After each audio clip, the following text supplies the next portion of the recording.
Major funding for Senator No was provided by the Jesse Ball DuPont Fund, the A.J. Fletcher Foundation, the Cannon Foundation, and the William R. Keenan Jr. Fund. Additional funding was provided by the following: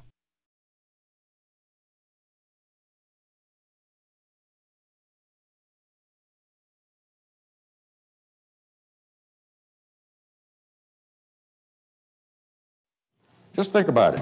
Homosexuals, lesbians, disgusting people marching in our streets demanding all sorts of things, including the right to marry each other. He would never sit down. He would never shut up. He would never swerve away from his conservative principles.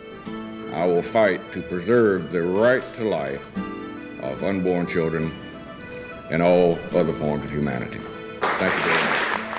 That's what it was all about, lifestyle issues, social issues, the very same issues that are dominating our politics today. Helms was the first to discover them. Jesse Helms was the thorn in the flesh to the Democratic Party from the day he walked in Washington. And for 30 years, they all wanted him out, ever and always. But I'm a symbol for all that the left-wingers and the godless people hate. And they hate Jesse Helms. I do not hate Senator Helms. Please let me be honest about that. I truly don't. I do hate what I think he has propagated. Harvey Gantt is a black. I'm white. Neither of us chose to be either. I've got to campaign on who he is and what he is, and I know both now. People have feelings about racial issues, and we exploited those feelings in the campaigns very ruthlessly to our benefit. You don't want to shake hands with anybody? Well, I know people would call him homophobic and a woman hater and a racist. The Jesse Helms that I got to know, very close and personal, was a man who was very compassionate, very private in his charity. How do you square the Jesse Helms who adopted a boy with cerebral palsy with somebody who wants to cut out food stamps for poor children? Dead wrong on Martin Luther King holiday, dead wrong on a number of things, but he did what he believed was the right thing to do, and I think the longer he was here, the more open he became to other ideas. Who would have said Jesse Helms would openly be emotional with Bono, an Irish rock star, about an issue like AIDS? Anyone can cry crocodile tears, right? Anyone can say, yes, I understand, and you leave the office and that's the end of it. This man went to work. He really went to work.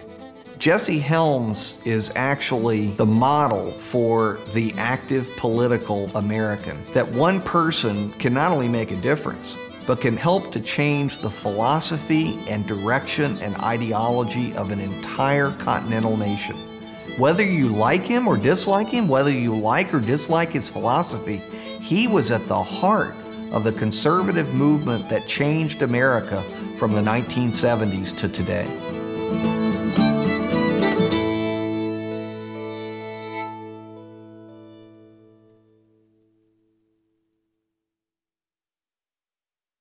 The criticisms people have of Jesse, and I consider him a close friend. I know that's ridiculous sounding, but it's true.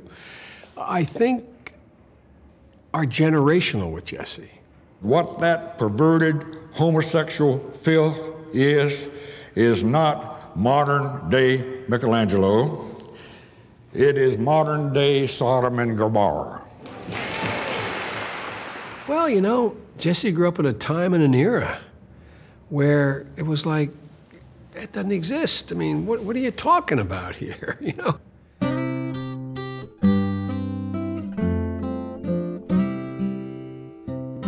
Jesse Alexander Helms Jr. was born in 1921 in the small town of Monroe, nestled among the cotton fields of the North Carolina Piedmont. Though Jesse would leave his hometown at age 18, Monroe and its people instilled in him values about morality and authority, about poverty and race, and about God that would stay with him for life. Well, in the first place, it was the greatest hometown anybody could possibly have, anywhere, anytime. They were some of the happiest days of my life. Small, you call it a country town. A lot of people walk in the streets because they didn't have anywhere else to go. You walked into any store, you knew practically everyone in it. You knew that they knew you and your family just as well. No matter what you did, if good or bad, it got out right quick.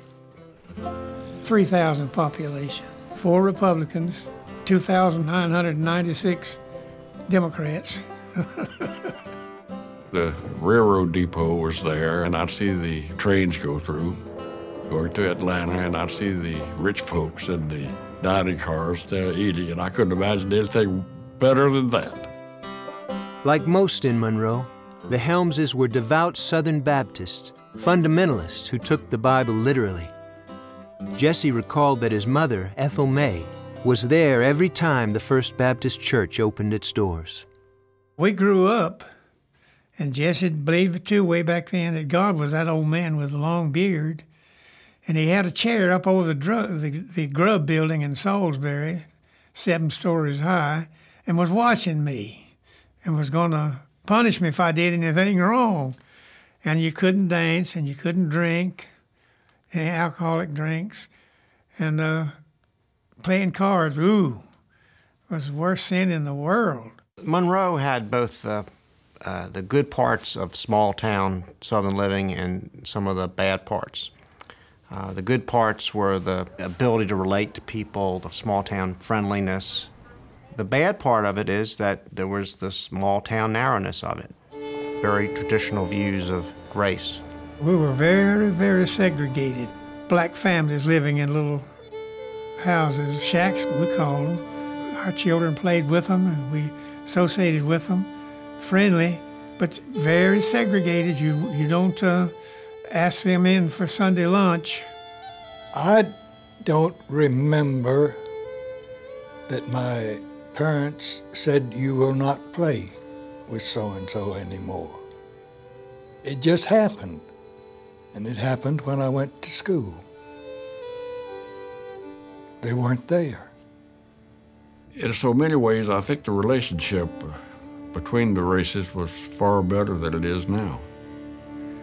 And I could give you a 1,000 examples of why I'm convinced of that. I don't know of anybody who ever persecuted anybody of another race. With only a 4th grade education, Jesse Helms Sr. struggled to support his family during the Depression, working as both a police officer and assistant fire chief of Monroe. A teetotaler with a passion for putting bootleggers out of business, Jesse Sr. and his wife were said to not only hate liquor, but also those who grew the corn that made the liquor. Big man, tall, Mr. Jesse, they called him. And everybody knew what he said was, he meant it. In other words, that's what I said, and that's what you do, boy. I think having Mr. Jesse for a father, he didn't get into anything because he knew if he got into it, he got twice the punishment anybody else would have gotten, because his daddy expected him to do right.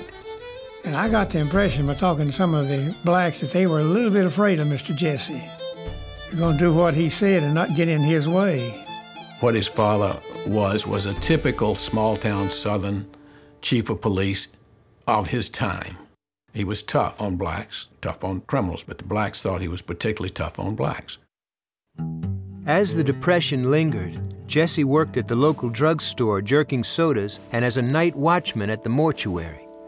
He was drum major and played in the high school band, winning first prize in a state contest playing Flight of the Bumblebee on his tuba.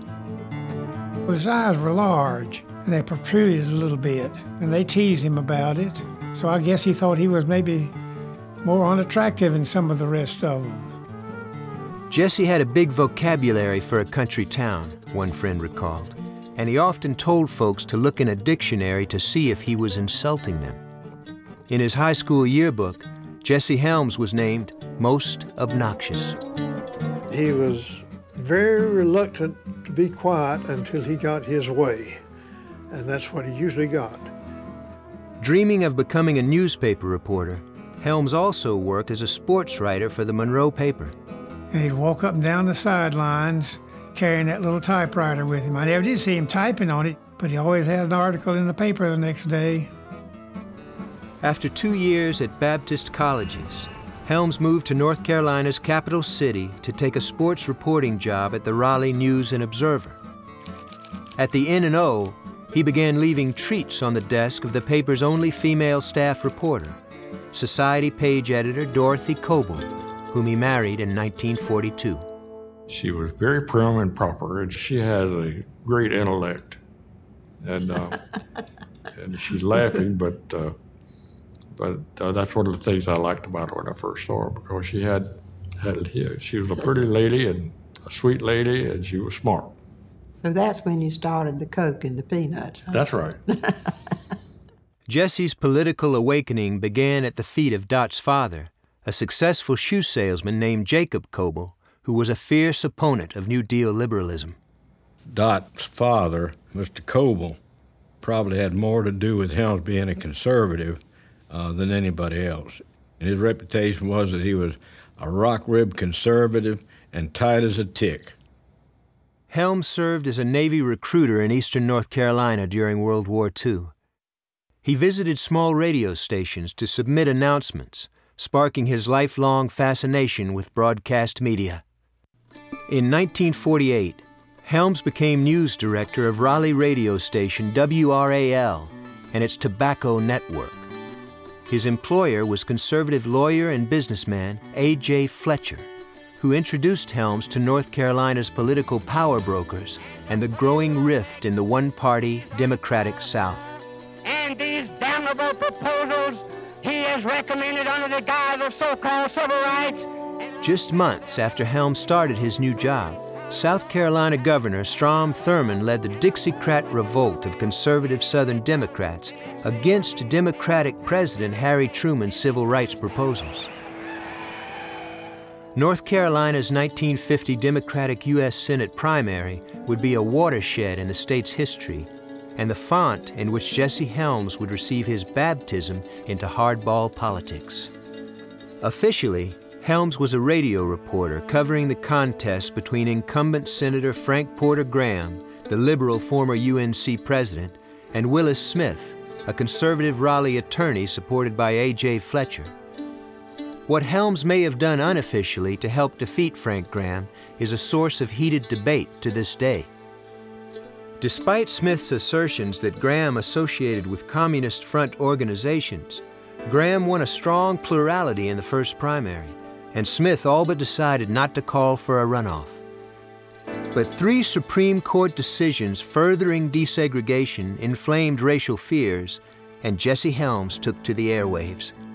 I said, Willis Smith probably will not call for a second primary unless supporters like you go to his home right now and urge him to run. I never saw many cars in my life. Smith called for a runoff, and race became the central issue.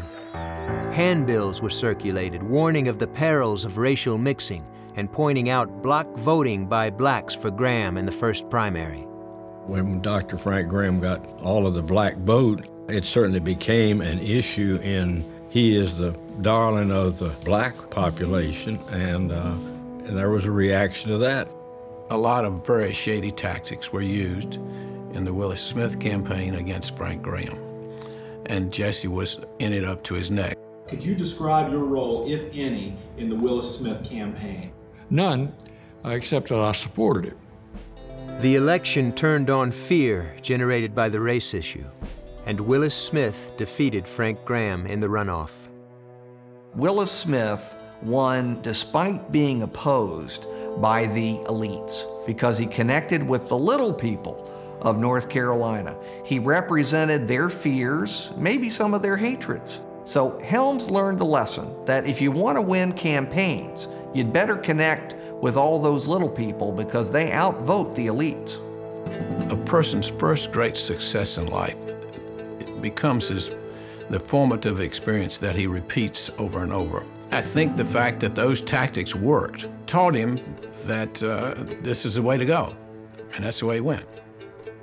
Shortly after being sworn into the U.S. Senate, Willis Smith named Helms to the top job on his Senate staff. Jesse, was going to Washington.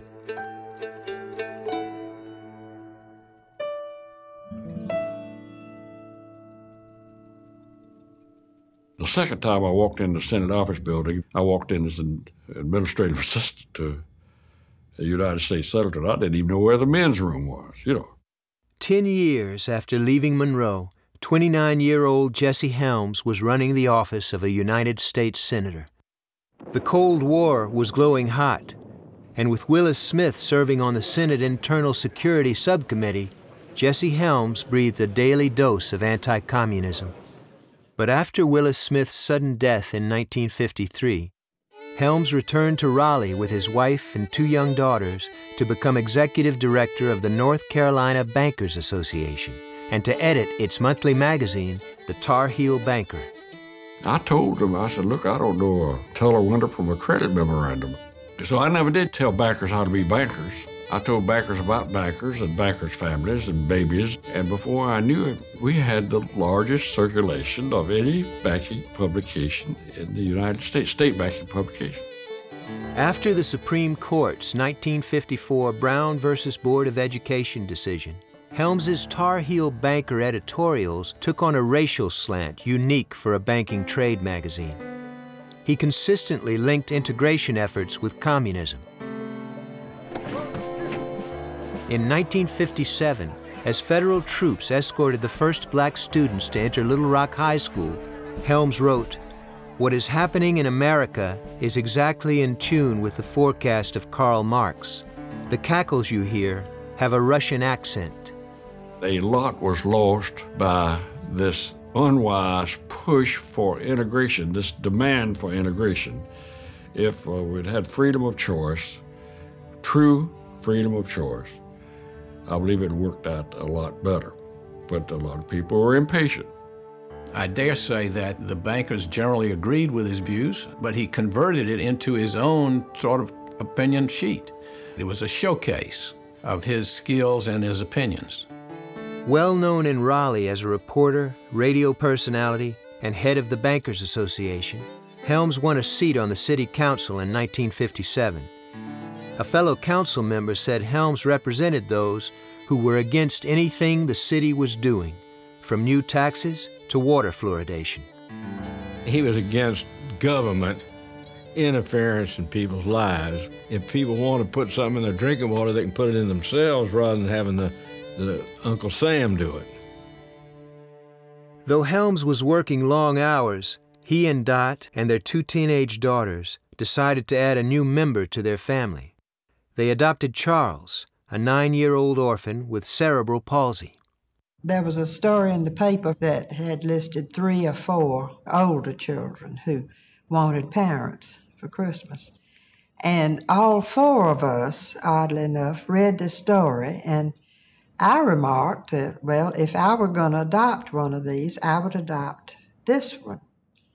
And they all had reached the same conclusion, that, that's the one they would adopt. And so Jesse took it from there and contacted the Children's Home Society, and we got Charles. In 1960, Helms accepted A.J. Fletcher's offer to return as news director to WRAL radio, and now television, on the condition that he could do what he called free enterprise editorials. My relationship with Mr. A.J., it bordered on being father and son.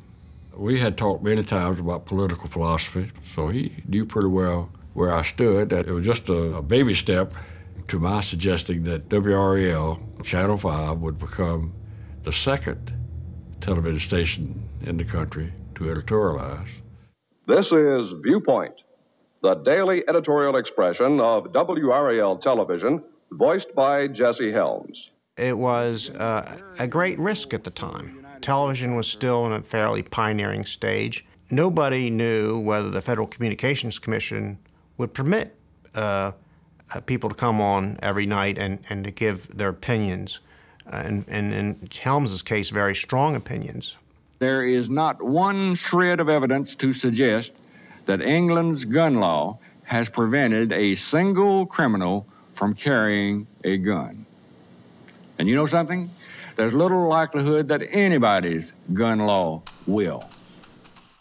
The editorial style of Jesse Helms delighted a good portion of our audience and infuriated another part. But he had a delivery, and when he said it, you know he meant it. And all of his followers were applauding, and all of the dissenters were saying, why did they let that man on the air? I can remember watching him on there thinking he was just a mean man. It's how you say the word communism or how your lip curls when you say civil rights that creates an impression. Jesse Helms in the 1960s were made for each other. You had the Civil Rights Revolution, you had the anti-Vietnam War protests, free love. That was all rich material for Jesse Helms. Somehow Martin Luther King's very bravado, how dare he, seemed to make Jesse foam at the mouth. He had a sort of, it seems to me, a vendetta, particularly against King, as perhaps symbolizing all of the people who were crusaded for civil rights. In a 1963 viewpoint, Helms said, Dr. King's outfit is heavily laden at the top with leaders of proven records of communism, socialism, and sex perversion, as well as other curious behavior. He called the 1964 Civil Rights Bill the single most dangerous piece of legislation ever introduced in the Congress. I thought it very unwise, and it was taking liberties away from one group of citizens and giving them to another. I thought it was bad legislation then, and I have had nothing to change my mind about it.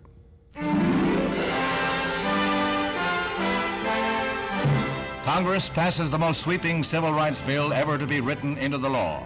The National Democratic leadership's role in breaking Southern senators' filibuster of the Civil Rights Act enraged many white Southerners. You could go down east into the tobacco warehouses and the country stores, and the refrain you would hear over and over again is that the Democratic Party has left the white man.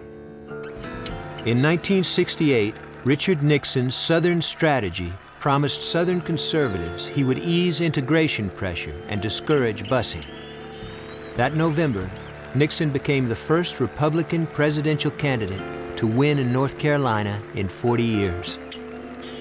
We'd had a one-party South, all Democratic, since the Civil War. Now it's virtually a one-party South that's Republican. Well, how did that happen? It happened mainly because the Republicans took the conservative white point of view on civil rights. Helms's reputation was spreading beyond North Carolina. His editorials began appearing in The Citizen, the magazine of the Mississippi-based Citizens Councils of America, a white supremacist organization that called Helms our favorite media master. He came from just regular people, and he understood the language and concerns of the people. And he was able to tap into those fears and concerns about a world that was changing in ways that they didn't quite understand or approve of. In a 1967 viewpoint, Helms said, "It is time to face, honestly and sincerely, the purely scientific, statistical evidence of natural racial distinctions in group intellect. Those who would undertake to solve the problem by merely spending more money and by massive forced integration may be doing the greatest injustice of all to the Negro." Those editorials went right to the thinking of thinking people, as far as I'm concerned. The conservatives, the people that wanted their country to turn around and not be run by a bunch of liberal politicians. And so I think that the editorials were the linchpin. Jesse Helms was now a household name throughout eastern North Carolina.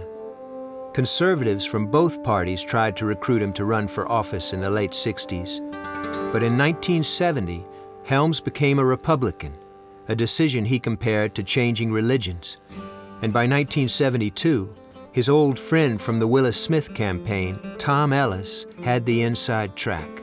What convinced me was that we went to the cafeteria in Hudson Belt, and we'd go through the line, and there were some elderly ladies, country ladies, there serving the food. And when they'd see Jesse come through there, they'd just light up. And so I knew, you know, that he was getting through to the kind of people that would vote and support him.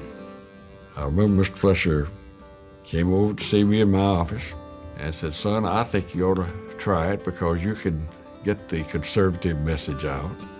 And he said, "As far as your contract is concerned, we will suspend that, but it will be renewed the day after the election." So I ran, knowing that it would just be an interlude.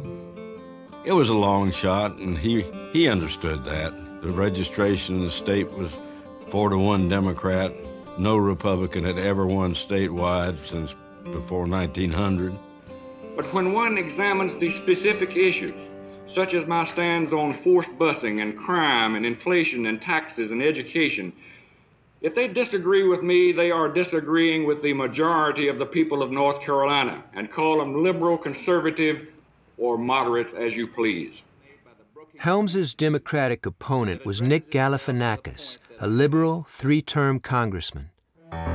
Trailing in the polls by double digits, Helms and Tom Ellis went on the attack. They linked Galifianakis to the unpopular Democratic presidential candidate, George McGovern, and developed the slogan, "Jesse Helms, he's one of us," which critics saw as an ethnic slur on the Greek name of his opponent, a former Marine born in North Carolina. And to cast those kind of aspersions, I'm sure somewhere will have to bother the gentleman's conscience. Richard Nixon carried North Carolina with a landslide 70% of the vote, and Jesse Helms rode his coattails with 54%. So it turned out that night that I wouldn't work for Channel 5 anymore. And I was stunned. I was stunned.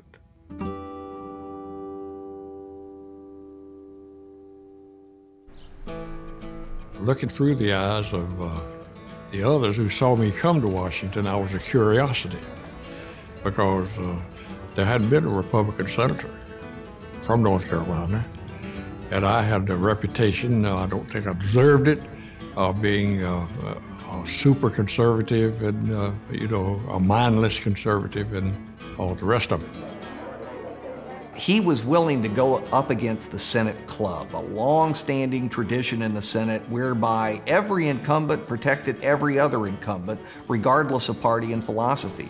Well, that wasn't Helms's way. Jesse Helms, unlike most of us, was engaged immediately in major debates.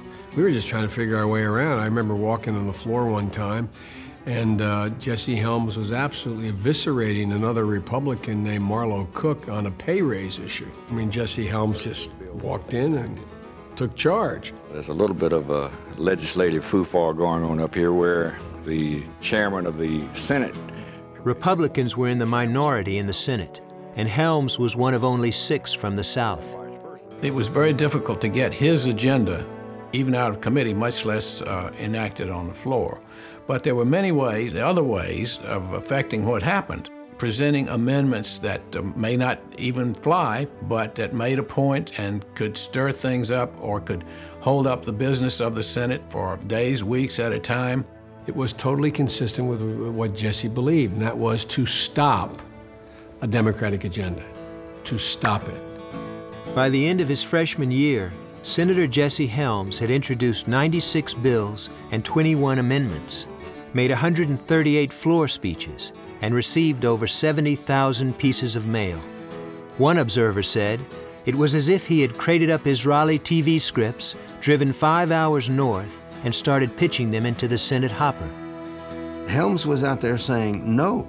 That resonated with the conservatives. That struck a chord because we had not seen anybody do that since Barry Goldwater in the early 60s.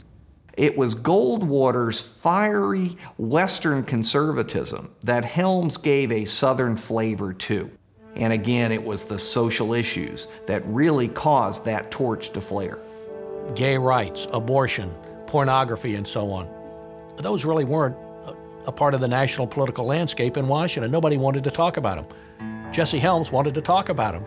dignity of womanhood and the life of the unborn must be preserved. I started off with things that involved morality. The abortion question came up shortly after I came to the Senate. The Supreme Court decision came down. That sort of thing got me started in trying to make some changes in the way the country feels about various things. As Helms was using social issues to become one of the top conservative voices in Washington, his allies back home were dealing with his lingering 1972 campaign debt. Their efforts would revolutionize American politics. There was a lady that did all the books, and Helms said, I know after every campaign there's some bills left over, and if you'll tell me what we owe, I'll write a check and we'll pay the bills. And so she disappears, and for the next 30 minutes, you hear this ad machine clicking. And she comes out with this great long ad machine tape. She lays it in front of Helms, and it's $180-some thousand. And Helms folds his checkbook up and puts it back in his pocket. I got a call from his friend, campaign manager, Tom Ellis, and asked if I thought I could be of any help in reducing the debt. He did. He mailed, I don't know how many letters, but we had checks for $10 and $5 and $15. Hundreds of them, thousands of them, coming in from all over the country. I think that thing raised over $150,000. I mean, it was almost like Viggory had known exactly. And I could see Tom Ellis's eyes get real big. And in essence, he said, now tell me how you spell this thing, direct mail, again.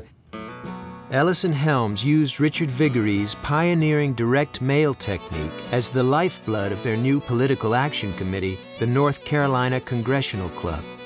We couldn't get through the blockage of Walter Cronkite and Dan Rather on CBS and New York Times and Time Magazine.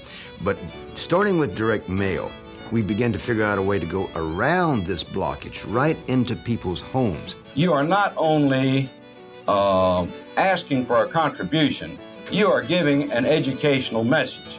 What happened is computers happened, and that technology allowed you to send out not just 100 letters soliciting money, but 100,000 letters.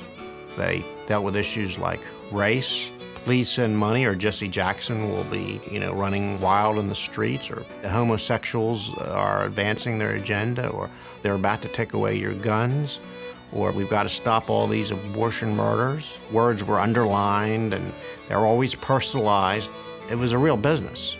It was really pioneered by the Congressional Club, and that was enormously important to the rise of conservatism and the rise of the Republican Party, particularly in the South.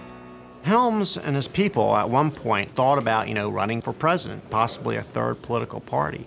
And when Reagan came along, Helms said, this is the guy. The former movie actor had been elected governor of California in 1966 and run unsuccessfully for president 2 years later. But Helms saw something special in Reagan. Helms, who was going on a tobacco trip to California, came back and he said, I met Ronald Reagan and he's the nicest guy you ever saw. He believes like we do. And he says, I went in and his Bible was sitting on the table and it was open to mark something or other. And he said, that really impressed me. Obviously, Reagan was the handsome Hollywood dashing figure, and there was nothing glamorous about Helms. But if you put that aside, there actually were many similarities. They were both small-town boys, blue-collar background. Both became spokesmen for big business, and they both were ideological warriors. They knew what they believed and were absolutely convinced they were right. In July of 1975, the Congressional Club held one of its first major fundraising events. The guest of honor was Ronald Reagan, who was considering challenging incumbent President Gerald Ford for the Republican nomination in 1976. This just was a big boost of energy and excitement, enthusiasm to conservatives nationally. We were all energized and charged, looking forward to the campaign because we knew our man was bigger and better than the other guy, Jerry Ford, and that he would win. But it didn't start out that way in the primary season. Ronald Reagan was running for the presidential nomination of the Republican Party against an incumbent President Gerald Ford, and he was losing. And everyone expected that the final blow would be in the North Carolina primary, where Reagan would lose to Ford. I certainly believed it at the time. I was covering it. I covered the White House. And that would be the end of Ronald Reagan's political career. People in the White House seem to think that I should be withdrawing from the campaign. Well, you took the word right out of my mouth. Having lost the first 5 primaries, Ronald Reagan would make his last stand in North Carolina. He handed the reins of his presidential campaign to Jesse Helms and Tom Ellis, who launched a hard-right assault on President Ford for his moderate views on abortion, the Soviet Union, and giving away the Panama Canal.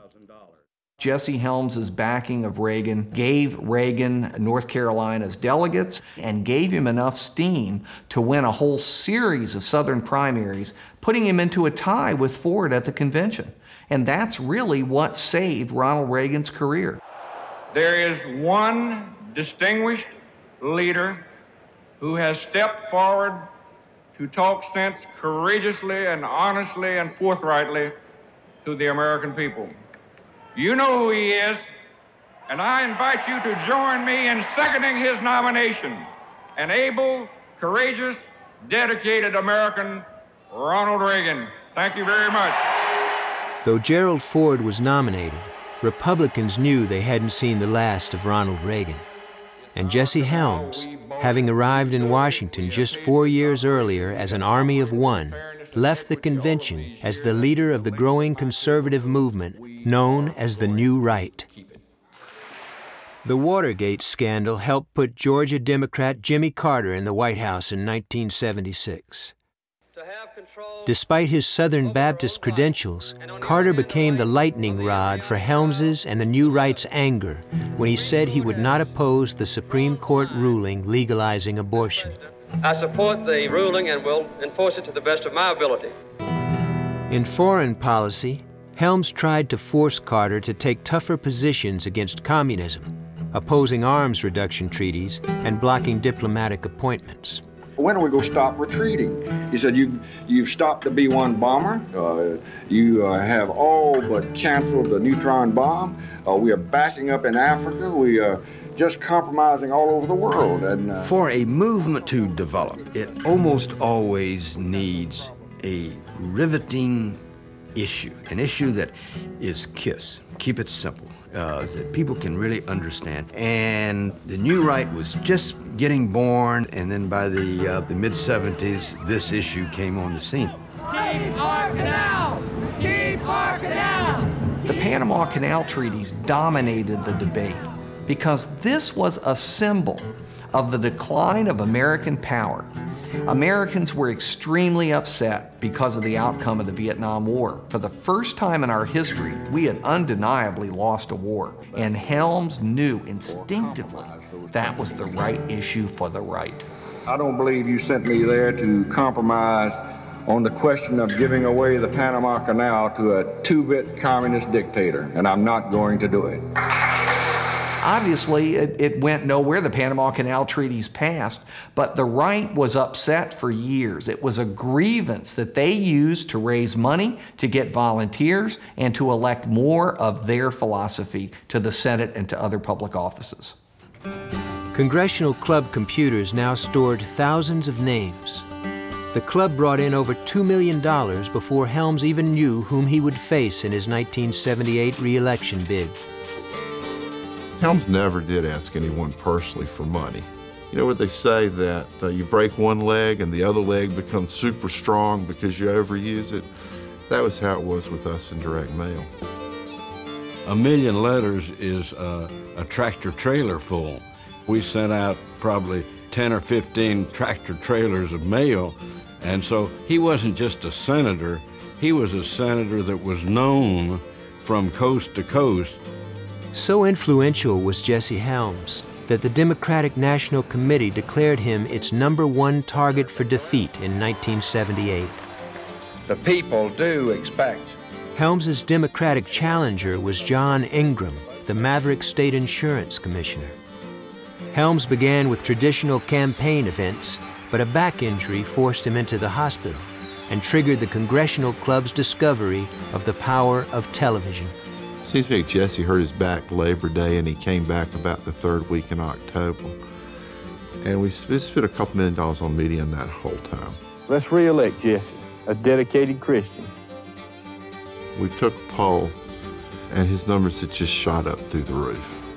That really was the confirmation that media worked in politics. It was a revolution. They never, ever went back to the old-fashioned politics again. Are you going to help me get there? And you had the Democrats trying to raise money the old-fashioned way at barbecue dinners and doing old-fashioned bumper sticker yard sign politics. And the image is like World War II, and you know, the German panzer divisions rolling through the forest, and there was the Polish cavalry sitting there waiting and not knowing what in the world hit them. Well, the Democrats didn't know what in the world hit them in the late 70s. We raised $2,293,000. This year so far, $2 million for a total of $4,306,000. In the end, Helms raised over $8 million, more than any U.S. Senate candidate ever had, and outspent Ingram 30-1. You see, I'm not going to take any fat cat pressure group money. I'm not for sale to any union boss or anybody else. And I'm rather proud, to tell you the truth, and astonished that 135,000 people across this country would be interested enough in my campaign to send a little money. Because of Jesse Helms, the Republican Party became the party of small money. The Democratic Party, which had always been identified with the little guy, became the party of big money. They didn't know about direct mail. They learned about it, ironically, from Jesse Helms. I am Senator No, and I'm glad to be here. Jesse Helms was reelected in 1978 with 55% of the vote. For the past 6 years, in voting no to the excesses of the federal government, I have been voting yes to the wishes of the people of my state.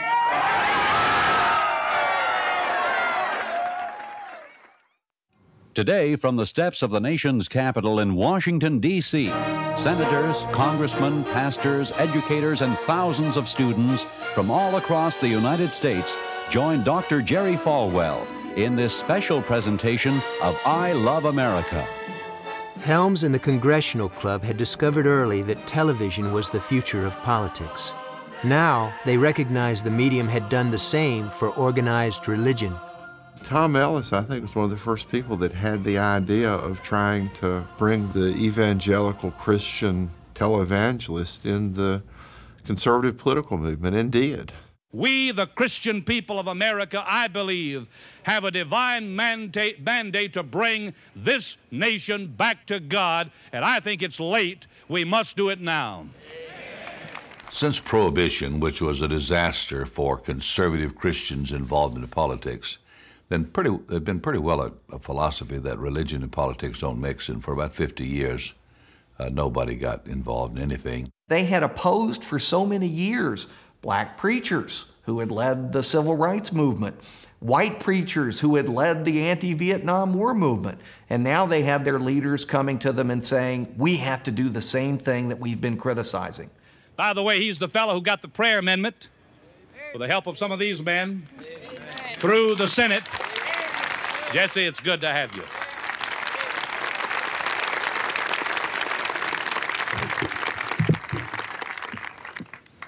Gee, what a joyful, inspiring experience to be here today. The Christian right really came together in the late 70s and early 80s, and Helms was certainly the politician in Washington who the people putting together the Christian right, Jerry Falwell and Pat Robertson and others, looked to as their leader. Yes, show you how kooky I am. I'm in favor of children having the right of voluntary prayer in the schools. He gave to me the counsel I needed to get moral majority going, and then after moral majority was born, I hardly made a move without running it by him. Jesse Helms recognized their power, and it was Jesse Helms who convinced Ronald Reagan that he needed to embrace Jerry Falwell and other leaders of the Christian right, the moral majority, in 1980.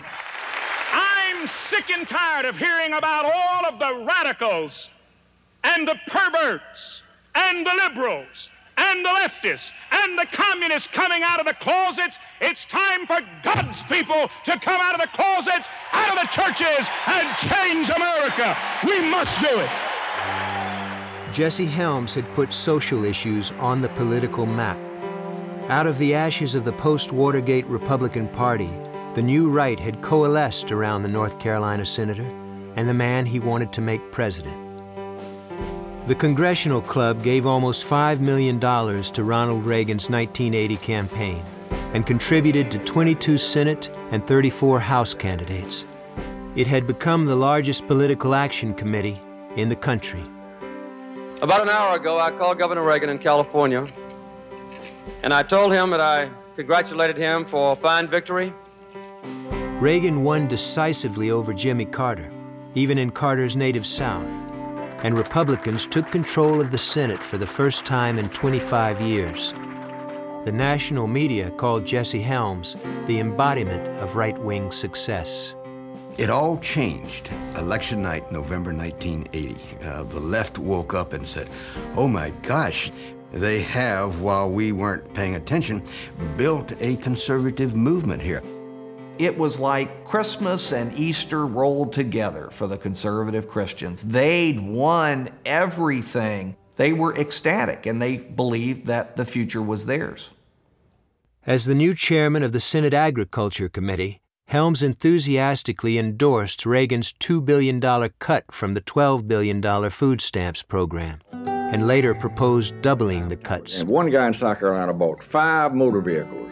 I think it was 3 pickup trucks and 2 automobiles, 32 weapons, shotguns and pistols, and a substantial quantity of marijuana, and paid for it in $100,000 worth of food stamps.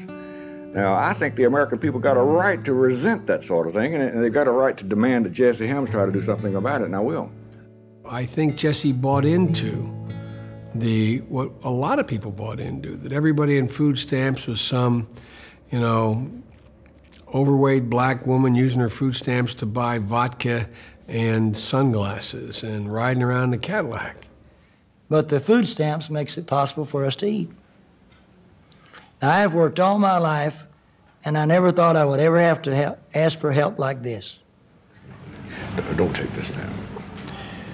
This is the thing that bothers me, that so many people who protest programs either don't know about cases where they could do something loving and helpful. I'm going to call some folks in Hattiesburg and see if I can. I really appreciate it. God bless you. Thank you so much. Now, what are you laughing about? I'm sure if his church asked to take up a collection to feed the hungry in Raleigh, that he'd put in a $100 bill. But he would not want $100 of his taxes to go to the food stamp program to feed the hungry Raleigh. He saw government as something invidious that was taking away personal responsibility. We have got to balance the budget and stop spending more money than we take in. We've got to... Helms's assault on food stamps enraged his political opponents, who accused him of hypocrisy as he simultaneously fought to protect federal price supports for tobacco, which even the Reagan administration wanted to cut. Helms also clashed with Reagan when he felt the president he helped elect was drifting leftward. He held up dozens of Reagan diplomatic appointments and opposed his pick for Secretary of Defense, Caspar Weinberger, saying he wasn't tough enough on the Soviets. After all those years of being in the minority, after all those years of dealing with the liberal media, after all those years of being victimized... Don't come too close. After all those years of failing to get the power that you've got your man in the White House, and you're more trouble for him than the liberals. That is a part of my constitutional responsibility, advise and consent. But I'm going to continue to do that no matter who's president, because I'm not going to be anybody's yes man, Phil. A Reagan aide said that on a scale of 1 to 10, the administration rated Helms a -2. Now, if you'll say exactly what you mean and identify the people whom you are quoting, I'll be glad to comment. Adding to Helms's troubles was a growing unease back home with the Congressional Club's hardball politics and a Federal Elections Commission investigation of its complex finances. Well, I don't run the Congressional Club. I don't have anything to do with the day-to-day operations. In a stunning reversal of 1980, all 5 congressional club candidates running in 1982 lost. The reason that they got clobbered so bad is people are sick and tired of slimy lies in politics. As Helms contemplated his own looming re-election campaign, he realized it would be the supreme test for both him and his political machine.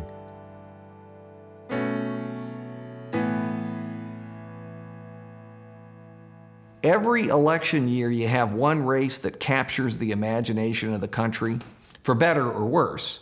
In 1984, it was Hunt Helms. I don't think anybody was proud of what happened. Early polls showed Helms trailing his likely challenger, the very popular Democratic Governor Jim Hunt, by over 20 points. Barring an act of God, wrote one reporter, Jesse Helms can't win. I remember we met over at the club headquarters to go over that poll. And Helms said, well, I don't think I'm going to run anyway. It was that kind of a day. The rumors were getting out. Some of our people worked as his staff members. They were calling me saying, Jerry, this guy's going to retire. I said, now, Senator, I know there's nothing Satan would enjoy better than for Jesse Helms to quit and go home to his grandchildren. He said, okay, if you'll agree to help me, if you can get all the churches, if you can get everybody, I'll do it. I'll run. When the would-be candidates finally make it official, we will see 2 massive political machines shift into high gear. Need all the help you get. The incumbent, Jesse Helms, champion of the nation's new right, a man who's turned his staunch moral and religious convictions into a multi-million-dollar political empire. Andy, how are you? I'm fine. You look wonderful. The challenger, Jim Hunt, a carefully molded moderate, a New South Democrat, probably North Carolina's most powerful governor ever. It was described as a battle of titans, a Southern fried alley fight, a fight for the soul of the South, and a holy war. One woman said, my grandmother voted absentee just in case she died before Election Day. Jesse Helms's efforts to climb out of a deep hole began with an act that for most would be political suicide. He launched a filibuster against a federal holiday honoring Martin Luther King Jr.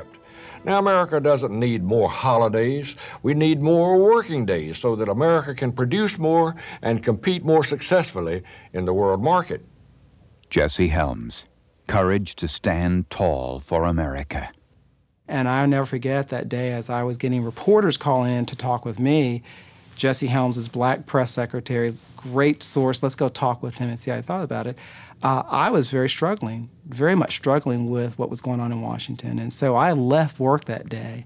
And I'll never forget that evening. I got home, I was at home just kind of relaxing, and got a phone call late that evening. It was Senator Helms on the line, and he said, Claude? I said, yes, Senator. He says, this is your old friend Jess. The senator did not say that Martin Luther King himself was a communist. He said that he had people who may have manipulated him for the use of the Communist Party, and if that's true, then we need to find that out. He attacked this country in the most vicious way during the Vietnam War, and Ho Chi Minh was categorized as a hero in his book and that sort of thing. Helms had 350 pages of FBI documents put on senators' desks that he said showed King's communist associations and motivation for opposing the Vietnam War. I think that we knew that we were dealing with racial issues, and we were using those issues very clearly to what we perceived to be our political benefit. And that would have been a good time to put politics aside and not do that. I've just come from the Senate floor where I spoke with as much conviction as any time since coming to this place about the obscenity of putting on the desks of United States senators this packet of filth. Though only 3 senators joined Helms in voting against the King holiday, his opposition gave him a sharp boost in the polls, despite a Democratic voter registration drive led by Jesse Jackson, targeted at North Carolina's large number of unregistered blacks. The black vote is now the triggering mechanism for a new progressive coalition. I made public statements about, you know, saying we're hopeful that national representatives like Reverend Jackson will not come to North Carolina. And we suckered him into coming, and he did come. And every time he came, we'd pick up a point in the polls, because Carolinians don't like outsiders coming in, especially boisterous and arrogant outsiders coming in, telling them how to vote. To the White House, we will march on! March on! You know, night after night, the liberal news media trot out people like these to speak for all America and to undermine President Reagan, of course. It's not right. Something about race has come up in every one of his elections. He's always run against what he called the block vote, which everyone knows means the black vote. It's a code that he uses. Jesse Jackson stepped out, so we're going to register 200,000 additional voters for the express purpose of putting Ronald Reagan and Jesse Helms out of work. That's pretty racist as far as I'm concerned. Of course, the African Americans were primarily voting for Democrats and certainly weren't going to vote for Helms. So we did have a major registration drive that was focused on evangelical voters and rural voters, primarily in churches, the Christian right, if you will. I have no patience with those who say you must leave religion out of it. You must leave Christianity out of it. I say, bosh nausea, not as far as I'm concerned. That's where it all began. The Lord does not forget. The Helms moral majority effort registered nearly 200,000 voters, and registration in North Carolina jumped from 59 to 77%. But we learned in North Carolina in '84 that we can handpick the states where we can do our best work, and we don't waste time in Massachusetts.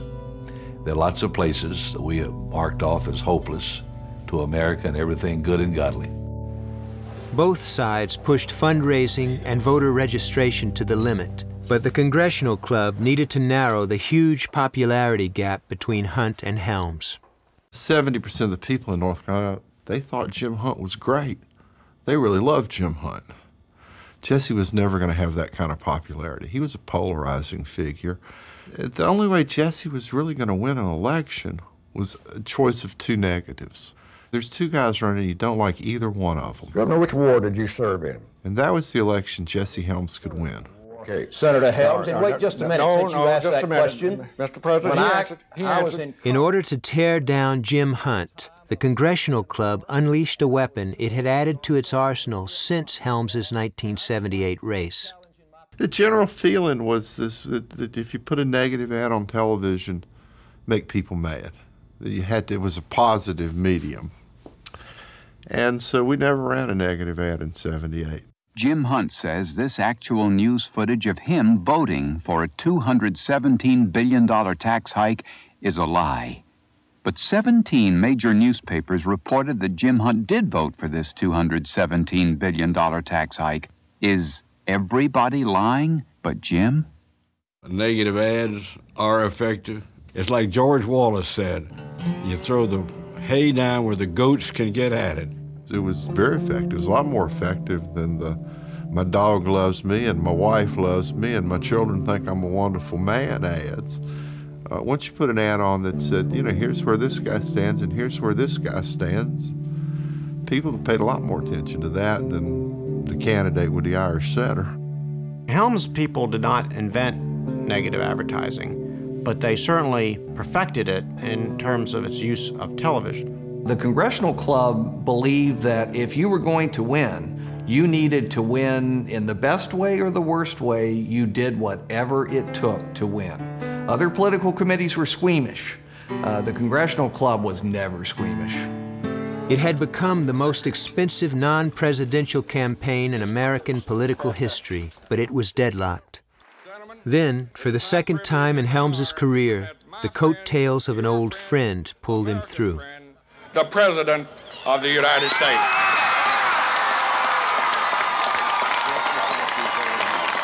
One senator we can always count on to stand up for his beliefs is Jesse Helms. Ronald Reagan, whose political career Jesse Helms saved 8 years earlier, returned the favor with a landslide victory in North Carolina that propelled Helms to a 4 percentage point win over Jim Hunt. You have sent a signal throughout the world that North Carolina is a God-fearing conservative state. Senator Jesse Helms of North Carolina is declining all comment, but the Raleigh News and Observer newspaper today reported there was an undistributed 5-page letter bearing the signature of the Republican senator, a letter that reportedly urges people the senator believes to be conservatives to buy up stock in CBS Incorporated so they could, quote, if necessary, take control of the network. And, I quote again, become Dan Rather's boss, unquote.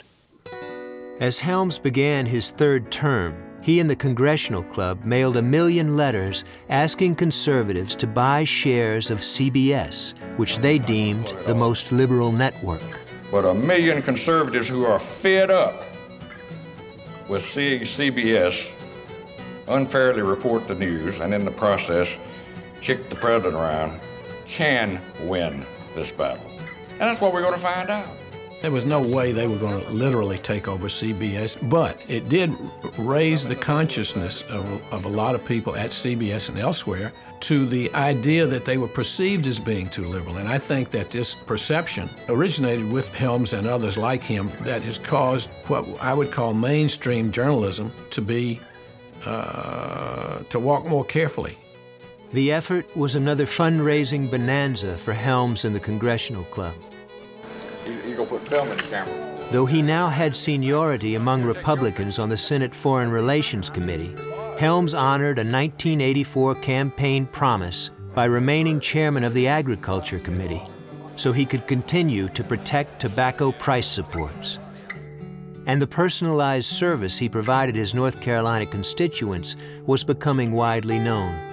Even people who were diehard Democrats who didn't like Helms would go to his office because they knew they'd get good service. If you get Granny's Social Security check in the mail and you get that visa approved quickly when you have to leave the country soon, and you do this year after year, and hundreds and then thousands of people, it adds up, and it was an important part of Senator Helms' appeal. But Helms remained heavily involved in international affairs. He caused a flap by flying to Chile in 1986 and defending military dictator Augusto Pinochet at the very time the Reagan administration was pressuring him to cede power because of human rights abuses. And Helms opposed sanctions on South Africa's white apartheid government in 1985, claiming that black leader Nelson Mandela was a communist. Helms chose people to support abroad mainly on the basis of how anti-communist they were. And it didn't make any difference to him how anti-democratic they were. In 1986, Helms exercised his seniority to become the Senate Foreign Relations Committee's ranking minority member. Of particular concern to Democrats and even some fellow Republicans, Jesse Helms was in line to take the gavel the next time Republicans regained the Senate. And I got so sick of these guys in the State Department who want to appease, who want to negotiate, who say, well, we can't do this because that might offend these Soviets. And I say, to hell with them. We've got to understand that all of us become a part of what we condone. As Helms's 1990 re-election approached, he knew foreign relations would not be his ticket to a 4th term. He needed a domestic social issue to mobilize his conservative base, just as his opposition to the King holiday had 6 years earlier. Now, I don't know Mr. Andre Serrano, and I hope I never meet him, because he's not an artist, he's a jerk. Helms pounced on the National Endowment for the Arts for supporting the work of artists like Andre Serrano, who photographed a crucifix in urine, and Robert Mapplethorpe, whose photographs included homoerotic images. Helms proposed an amendment to prevent the NEA from sponsoring obscene or indecent art, provoking widespread outcries of censorship. Hey, Jesse, you big old fart! We want to see some homo art! I insisted that your hard-earned tax dollars must never again be used to subsidize and reward sick and perverted so-called artwork. Is that reasonable? It sounded like, well, he opposes that if people are going to agree with him. So we actually did a television ad about it. And Helms's favorites dropped. And it sort of puzzled me. And so the pollster came in with the poll, and I said, why would his favorites drop? He said, there's an element of Elmer Gantry in how people perceive Jesse Helms. I think you sent me to Washington in the first place to vote. It's a little bit of I'm holier than thou and I'm better than you are, and it's a little bit of Elmer Gantry. In 1963, Jesse Helms wrote a viewpoint editorial praising a young black man named Harvey Gantt for the quiet manner in which he integrated South Carolina's Clemson University. He has rejected the fanfare and trappings of the NAACP, Helms said. But in 1990, Gantt, who became an architect and mayor of Charlotte, was trying to take Jesse Helms's Senate seat. To me, that's worth fighting for. It's time for a change. Harvey Gantt for Senate. As in 1984, North Carolina's 1990 Senate race was the most visible in the country, as Helms ran against the first African-American nominated for the U.S. Senate by the Democratic Party. Now, what you all call racist is one thing, but no, I don't believe in that, and we're not going to do it. Trouble is, it might not be either you or Harvey Gantt. It might be other people that might. Well, that's true, and but I just said I'll crack some heads if I catch anybody doing it. I don't think I will. One of the tightest races is in North Carolina. Jesse Helms, the Senate's most conservative member, against a black liberal, Harvey Gantt. And Helms has decided to make a blatant racial appeal. His latest commercial. You needed that job, and you were the best qualified. But they had to give it to a minority because of a racial quota. Is that really fair? Harvey Gantt says it is. I don't believe they ought to be hired on the basis of race. I don't think they ought to be denied a job on the basis of race. But I think that is especially and essentially the responsibility of the person doing the hiring. The latent fear of another race taking a job away from you in the South, particularly, I think, was like a double whammy. And it dealt with people's worst fears, their worst fears.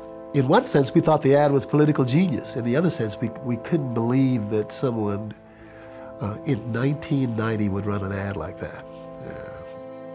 The commercial was replayed on news programs throughout the country and credited by many for Helms's 4 percentage point victory. We run an ad right at the end which was absolutely truthful. And what did the liberal media say? Oh, mercy, mercy, this is terrible. Well, it was not terrible. It was the truth. The fact that Harvey Gantt was an African-American and we were running an ad about quotas, sure, they were connected. The blunt fact is that ad was playing directly to racial fears. The 1990 race was the last in which Helms and the Congressional Club would work together. Over 2 decades, they had raised nearly $100 million and spearheaded a conservative movement. But in 1994, Helms split with the club, which quickly faded without him. I regret that it happened because I felt like the club could help Jesse and that Jesse could help the club big time, and that it was a force for conservatism. And I think that, it's gone. I think there's something fundamentally wrong when people purporting to be interested in or supportive of a campaign to rake in millions of dollars, most of which never goes into the campaign, goes into ancillary functions of the person raising the money. Helms was never quite at ease with his own brand of politics. Although he was a political brawler, he also wanted to be loved. He really wanted to be seen as this elder statesman. The Congressional Club was his rusty knife. And he decided to throw his rusty knife into the trash can or down the sewer.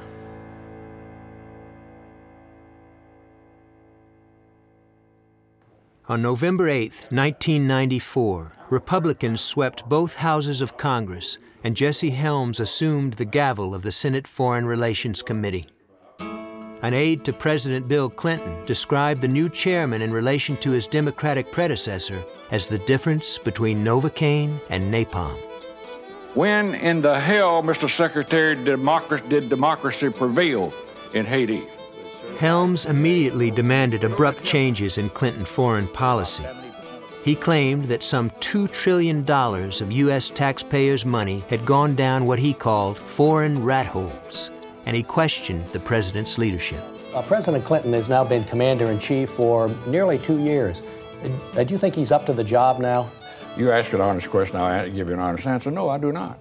And neither do the people in armed forces. On November 22nd, the anniversary of John F. Kennedy's assassination, Helms told a reporter that President Clinton better have a bodyguard if he visits a North Carolina military base. The next day, the quote was in papers around the world. My colleague from North Carolina doesn't seem to know what country he's living in. This is not a banana republic. This is not Haiti or Rwanda or Guatemala.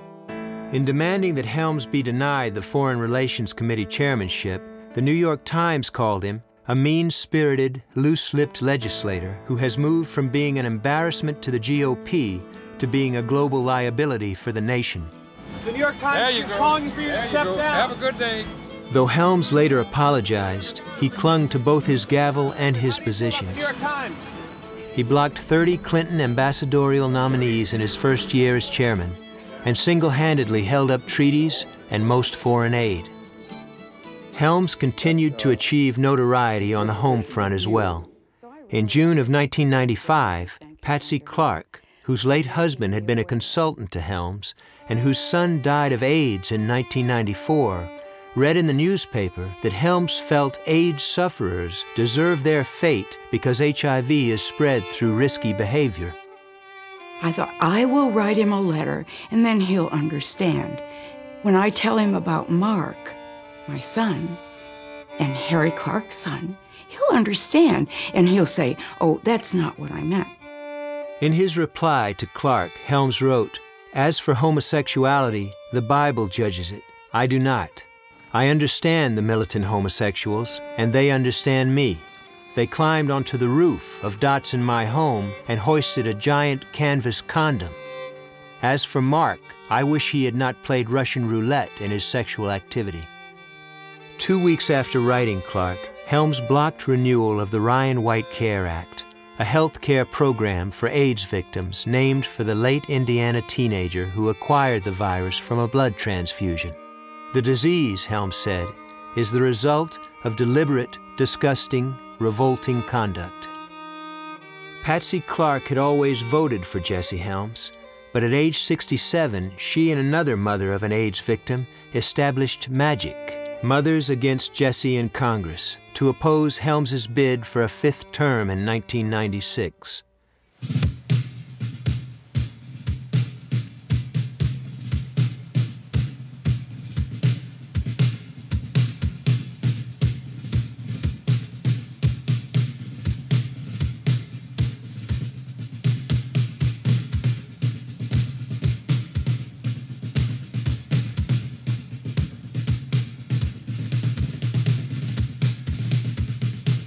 Oh, Jesse. We're going to have the same crowd that came to this state in swarms in 1990. The homosexual forces are getting ready to descend upon North Carolina. Despite Magic's campaign against him and his parting with the Congressional Club, Jesse Helms coasted to a 5th Senate term with a rematch victory over Harvey Gantt. And I can guarantee you one thing, there's going to be 6 more years of torment for Ted Kennedy and all those. He wasn't known as Senator No for nothing. He mainly stopped legislation. But he became very constructive as chairman of the Foreign Relations Committee. There were all kinds of odd couples. Jesse Helms working closely with Clinton's Secretary of State, Madeleine Albright. Jesse Helms with Ambassador Richard Holbrooke, also of the Clinton administration. Now, partly that was a factor of the Clinton people beginning to understand that they needed to work with Jesse Helms as chairman of the Foreign Relations Committee to get anything done. But partly it was Jesse Helms approaching the end of his career, wanting a legacy, wanting to do something positive in that field. I think he was very much worried about his legacy in the end, that he did not want to be remembered as a race-baiting, gay-baiting politician. In 1999, Helms parted with fellow isolationists in Congress with the Helms-Biden Act, in which he dropped his hold on almost $1 billion in back American dues to the embattled United Nations in exchange for reductions in UN staff and the United States' share of its budget. Remember, this was a period where the political right was not only marginalizing the United Nations, but essentially trying to render it irrelevant. Having once branded UN officials as dysfunctional and crybabies, Jesse Helms in January of 2000 became the first legislator from any country to address the UN Security Council. If the United Nations respects the sovereign rights of the American people and serves them in an effective instrument, it will earn and deserve their respect and support. But a United Nations that seeks to impose its presumed authority on the American people without their consent begs for confrontation, and I want to be candid with you, eventual U.S. withdrawal. Now, if you ever told me 25 years early Jesse Helms would ever have a blue cap stand in the midst of, as some would say, 100 foreigners wearing a UN cap, I would have told you you were crazy. Jesse Helms lost the chairmanship of the Foreign Relations Committee when Democrats regained control of the Senate in June of 2001. 2 months later, Helms returned to the studios of WRAL in Raleigh to announce the end of the Senate career he launched there 30 years earlier. I would be 88 if I ran again in 2002 and was elected and lived to finish a 6th term. And this, my family and I have decided unanimously that I should not do, and ladies and gentlemen, I shall not. In the final year of his term, the senator who once condemned foreign aid programs as rat holes agreed to a meeting to discuss AIDS relief funding and third world debt with the rock star and activist Bono, leader of the band U2. It's an extraordinary thing, I will admit, to have Jesse Helms throw a lunch for you. And I'll say it's extraordinary on a few levels because, you know, it's bad for both of our images. I remember saying to him, you know, that there were 2,103 verses of the Holy Scriptures pertaining to the poor. And I said, Senator, these people are dying in their hundreds of thousands, indeed millions. And we cannot get them drugs that you can get in any corner drugstore. And it's not right. And I believe that that connected with him. And in fact, he became quite moved. He was visibly upset.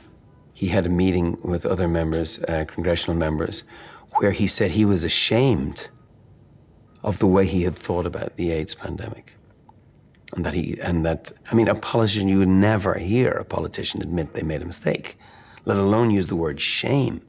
It just shocked everybody to hear, you know, Jesse Helms to get up and say, I was wrong on this issue. And there are women and there are children and there are men around the world who are dying of a disease that before he had a much more narrow view about. In March of 2002, Jesse Helms proposed an emergency appropriation of $500 million in global AIDS relief funds. You don't have to agree on everything to find common ground. You just have to agree on one thing. here was our chance for common ground, and both of us fought hard for that. Well, I'm glad that he's found someone that he seems to be able to relate to, which is what I had hoped to do. Couldn't do it, but good for Bono. And I'm glad that he says that he thinks that he should have been more in favor of funding aid to Africa. Notice Africa. He made it quite clear in a newspaper right after that he had not changed his stance on homosexuality. That had nothing to do with it. This was trouble in my band for even having the meeting with the senator. Edge, our guitar player, is, you know, married into a very sophisticated arts family, very cultural family involved in modern dance and all the rest of it. And you know, the way they see Jesse Helms is this is the man who personally dismantled the National Endowment for the Arts. How could I ever meet him? And Edge said, you can't. And I said, it's worse than that, Edge. He said, he's coming to the gig. He said, there's no way Jesse Helms is coming to a U2 show. I said, he is. And so he came to the U2 show. And he said to me afterwards, he said, that was incredible. He said, those people were waving, they're blowing like a field of corn. He said, those people, their hands in the air, blowing like a field of corn. And I said, did you enjoy it? He said, it was loud. He said, I had to turn my hearing aid down. In fact, I had to turn it off. I had to turn it off. If you look at the end, Jesse Helms became a staunch advocate of AIDS assistance in Africa. I mean, Jesse made some very derogatory comments about Africa early on in his career up here. At the end of the day, Jesse was saying if he had to do it all over again, he'd be a missionary in Africa trying to end the scourge of AIDS. Each of us, all of our churches, must do something. We dare not avert our eyes. In the name of Christ, for the sake of his kingdom, please help. When you look at other senators, at other governors, at other members of the House, they just pale by comparison to Jesse Helms, who cut quite a figure for all those decades in the Senate and also on the national stage. He was a champion of virtually every major conservative issue. He was the focal point around which conservatives rallied. All of these things Jesse Helms talked about, and he worked hard for. And what's fascinating is seeing how the rest of the world actually caught up with Jesse Helms, rather than Jesse Helms having to change throughout time. No, I think the senator functioned as a person trying to stop progress in the United States Senate, but he did not succeed. None of the things that counted. He certainly never found a civil rights bill that he liked. He never said segregation was wrong.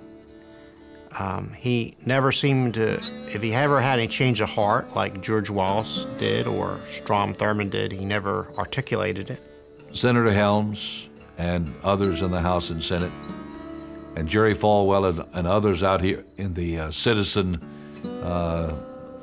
political militia have been willing to do all the dirty work. We've been willing to call the bad names. We've been willing to fight the NOW and fight the ACLU and fight the liberals and fight the socialists and the communists and now the terrorists and call them what they are, without the president having to resort to that. So they can write the bad stuff about us. I fear for him that his legacy will be one primarily of bigotry. He wrote an op-ed for the Post. And at the end of the op-ed, he writes, "The United States has become economically and militarily the world's greatest power. I hope that we've also become the world's wisest power, and that our wisdom will show us how to use that power in the most judicious manner possible, as we have a responsibility to those on this earth to exercise great restraint. But not all laws are of this earth. We also have a higher calling, and in the end, our conscience is answerable to God. Perhaps in my 81st year, I am too mindful of soon meeting him. But I know that like the Samaritan traveling from Jerusalem to Jericho, We cannot turn away when we see our fellow man in need. Jesse Helms.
Major funding for Senator No was provided by the Jesse Ball DuPont Fund, the A.J. Fletcher Foundation, the Cannon Foundation, and the William R. Keenan Jr. Fund.